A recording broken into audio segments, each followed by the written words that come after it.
We are changing the climate of the planet.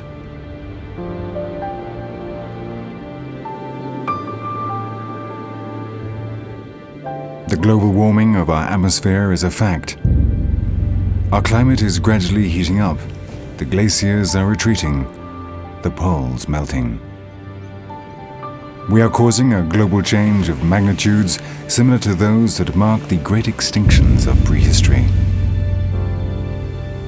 And paradoxically and sadly, we are in great measure doing so by burning fossil fuels derived from oil, which are hidden beneath some of the last virgin refuges of unspoilt nature.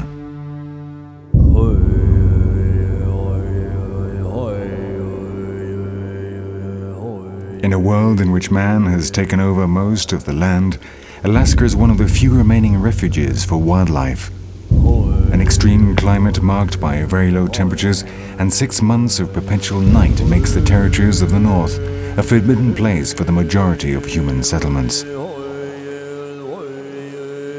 And until now, this has been the life insurance of hundreds of animal species that live in a fragile, rich balance during the months of spring and summer, in which the climate of Alaska declares a truce.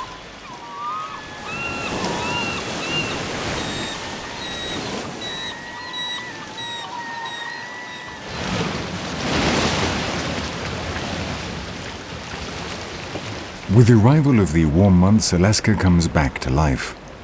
All the species must take advantage of the days free of snow and ice to regain energy, reproduce, and accumulate reserves for the following Arctic winter.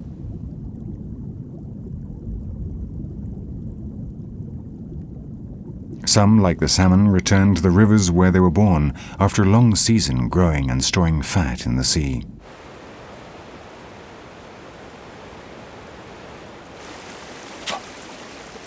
Others, like the grizzly bears, come out of their dens where they have spent the winter in a state of lethargic hibernation and take advantage of the reserves of the salmon to satisfy their hunger of months.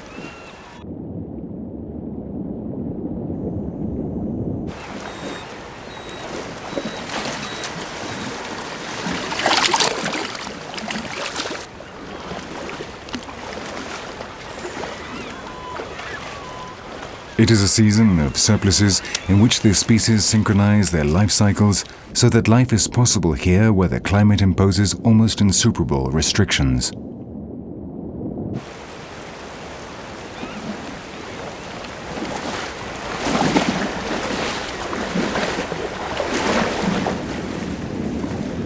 And once again, the fragile network of interspecies dependencies makes the miracle of life possible.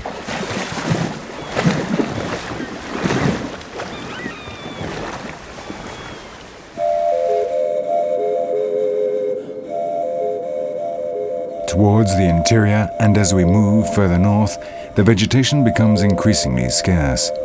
The tundra gradually gives way to the taiga, vast extensions covered in sparse vegetation, adapted to a soil permanently frozen beneath the surface.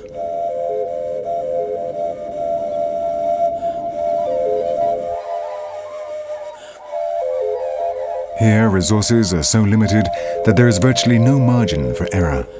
The few days on which there is food available must be taken advantage of, and even the slightest source of energy plays a role of vital importance.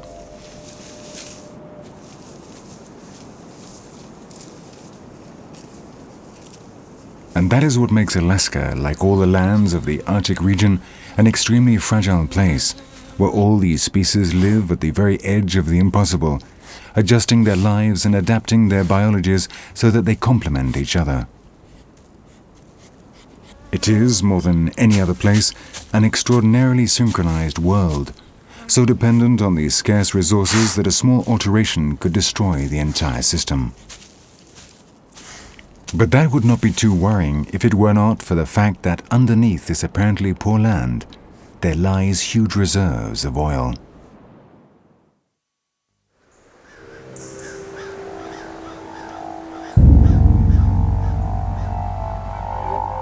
An enormous pipeline runs across Alaska from north to south, from Prudhoe Bay to the Valdez coast.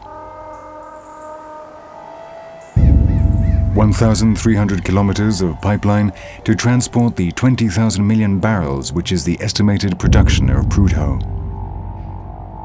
The companies try their best to achieve clean extraction, but experience tells us just how easy it is to inflict irreversible damage on such delicate ecosystems.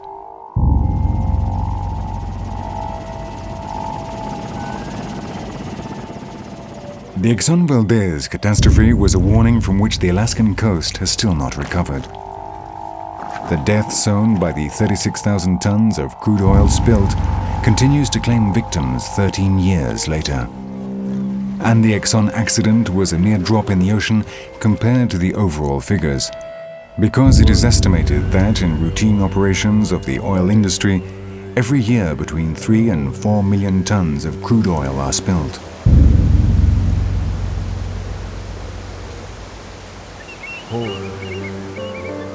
Until now, the extreme temperatures of Alaska have meant that extracting the oil that lies hidden in the ground has not been profitable.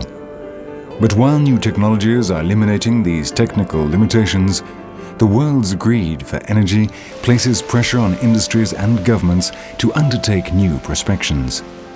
And in Alaska, one of the last virgin refuges of Arctic flora and fauna, the day is fast approaching on which the petrol companies will destroy its fragile, vital balance forever.